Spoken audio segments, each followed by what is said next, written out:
10મો અધ્યાય એટલે ભગવાનની દરેક વિભૂતિને કહ્યું છે. અને એટલે જ કીધું છે, હે પાર્થ, મારે ત્રણેય લોકોમાં ન તો કશું કર્તવ્ય છે અને ન કશીએ પ્રાપ્ત કરવા જેવી વસ્તુ અપ્રાપ્ત છે. એનાથી કોઈ જેને ખૂટતું હોય એને જોઈએ. આપણે ખાઈને બેઠા હોઈએ અને કોઈક થાળી ભરીને દઈ જાય તો આપણે ખાઈ ખરા? ના, હું તો ધરાયેલો છું. બસ આ જ ભગવાનનું છે. ભગવાન કે બધું જ મારામાંથી નીકળ્યું છે ને મને મારામાં બધું છે, તો મને કઈ ખૂટતું નથી. ખૂટતું હોય એને જોતું હોય, જેને ખૂટતું જ નથી એને જોઈએ હું. અને એટલે જ કીધું છે, અપ્રાપ્ત છે છતાંય હું કર્તવ્ય અને કર્મ જ પ્રવૃત્ત રહું છું. ભગવાન આપણા માટે કર્મ કરે છે અને કર્તવ્ય નિભાવે છે. ઘણાને એવું લાગે મારા હાટું કરે. અરે ભગવાને આ ભગવદ્ ગીતામાં કેટલી વખત કીધું? 15મા અધ્યાયમાં તો 3 વખત કીધું. તારું હૃદય ચલાવવા હું અંદર બેઠો છું. સર્વસ્ય ચાહમ હૃદય સન્નિવિષ્ટ 15મો શ્લોક છે લગભગ 15મા અધ્યાયનો. હું તારી અંદર બેઠો છું, હૃદયમાં બેઠો છું. પછી બીજો શબ્દ ભગવાને કીધો, મમે અંશ જીવ લોકે જીવ ભૂત સનાતન. એ લગભગ 15મા અધ્યાયનો 7મો શ્લોક છે. પછી 15મા અધ્યાયનો 14મો શ્લોક છે, અહમ વૈશ્વાનરો ભૂત્વા પ્રાણીનાં દેહમાશ્રિત પ્રાણાપાન સમાયુક્ત પચામી અન્નમ ચતુર્વિધમ. 15મા અધ્યાયમાં 3 વખત તો ભગવાન આટલું બધું ચોખ્ખું કહી દે છે. પણ આપણને ભરોસો નથી. ભગવાન કે તું ભરોસો રાખી, શ્રદ્ધા રાખી તો મારે કઈ કરવા જેવું નથી, તારે કરવાનું છે. મારે કઈ કરવા જેવું રહેતું નથી. અને એટલે તો એ 9મા અધ્યાયના 22મા શ્લોકમાં દસ્તાવેજ કરી આપ્યું ભગવાને.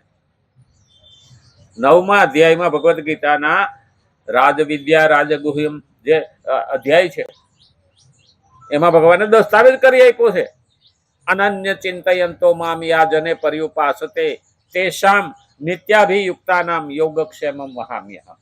આ જે માણસે અંદર ઉતારી લીધો ને એ માણસ ક્યારેય પાછો ના પડે.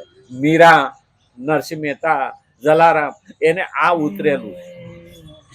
એક જ શ્લોક એટલો એવું કે છે કે અનન્ય ચિંતયંતો મામ યાજને પર્યુપાસતે. જે અનન્ય ચિત્તથી ભગવાન કે મારી ભક્તિ કરે છે એની બાકીની જવાબદારી હું ઉપાડી લઉં છું. ખરેખર આપણે એને પૂરેપૂરા વિશ્વાસથી કર્યું ખરું નહીં. નરસિંહ મહેતા ભક્તિમાં બેહી ગયા તો ભગવાનને ચિંતા થઈ હતી કે એના બાપનું હરાજ કરવાનું છે ને આને મોકલો છે અને અહીંયા બેહી ગયો મારી ભક્તિમાં, તો હવે મારે ચિંતા કરવાની છે. ત્યાં પોગી ગયા પોતે. પણ આપણે તો શું છે, હા, મસાલો ખાવા ઉભા રહી જાય ને ઘરે ભગવાનનું પૂજા અટકી દે. એવું ન થવું જોઈએ. કારણ કે ભગવાનના કામમાં જયારે આપણે લાગીએ, અરે આપણા ખેતરમાં કોઈ દાળીઓ કામ કરતો હોય ને તો ખેડૂતને ચિંતા થાય કે લાય ચાનો ટાઈમ થયો છે, હું પેલા દાળિયાને ચા પાય તો મારું સારું કામ કરે. તો ભગવાનને ચિંતા ન થાય આપણે એનું કામ કરીએ તો? અરે આ તો મારો લાડકો છે, હું એને કામ મારું કરે છે, તો લાય એને સારી રીતે હાંસવું તો મારે બીજી વખત પણ સારું કામ કરે. તો ભગવાન આપણું કામ જરૂર કરે, પણ અનન્ય ચિત્તથી એની ભક્તિ કરવી પડે. પણ આપણે કેવા, તું કર, હું કઈ કરવાનું નથી. એટલે ભગવાન કે આમાં તો કઈ કાઢી લેતા જવું છે નહીં. ભગવાન આપણાથી શેટો ભાગે કેમ? કારણ કે મીરાએ નથી કીધું, નરસિંહ મહેતાએ નથી કીધું તું મારું કામ કર, હું તારું કરું એ મારી ફરજ છે, આપણું કર્તવ્ય છે. ખરેખર જોવા જઈએ ને, બેનો લગ્ન કરીને આવે ને એટલે આ મારું ઘર છે, ઘરમાં બધું ગોઠવશે, સાફ કરશે, બધું કરશે, હા, રીત પકડશે, ધણીના ઘરની રીત પકડશે અને પછી ધણીને ગમે એવું બધું જીવન જીવશે. એ આપણા કાળની વાત છે હો, આપણા સમયની. હા, આપણે જયારે લગ્ન કર્યા ને ત્યારની વસ્તુ છે. અટાણે તો ડખો છે. હા, અટાણે તો સીધી હાથમાં ફોન દેખાડે, એટલી વાર લાગશે. એટલે અટાણની વાત નથી કરતો, આપણા કાળની. અને ત્યારે એ બેન એ સ્ત્રી ઘરમાં ગમે એવું જ જીવન જીવે અને વ્યવસ્થિત જીવવા માટે ને 20 વર્ષ પછી એ બેન પોતાનું ધાર્યું કરાવવું હોય ને તો પણ ઘરવાળો ના પાડી શકે નહીં. કારણ કે પ્રેમથી એનું મન જીતી લીધું અને પછી એટલો વિશ્વાસ કેળવી લીધો હોય કે આપણે આમ કર્યું હોય તો એટલે કરવાનું જ હોય. એ બેન એમ બોલે ને કે છોકરીના લગ્નમાં આ આપણે લાવ્યા હોઈએ તો એટલે લાવવાનું જ હોય, એ ઓર્ડર થઈ ગયો, પણ બોલવાની રીત જુદી હોય. સીધો ઓર્ડર નહીં કરે. તો ભગવાનનું ભક્ત છે ને એ શરૂઆતમાં ભગવાનને ગમે ને એવું જીવન જીવે.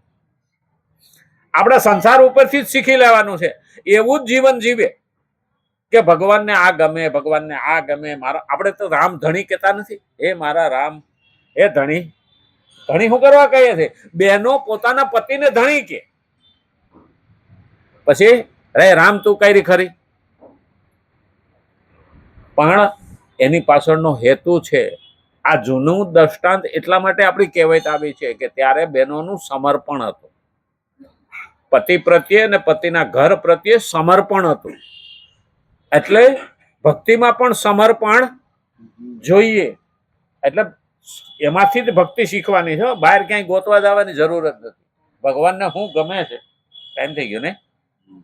હવે ભગવાનને ગમતું હોય એવું તો આવતીકાલે કેવું. હાલો, રામચંદ્ર ભગવાન કી જય, કૃષ્ણ કનૈયા લાલ કી જય, ગજાનંદ ગણપતિ ભગવાન કી જય.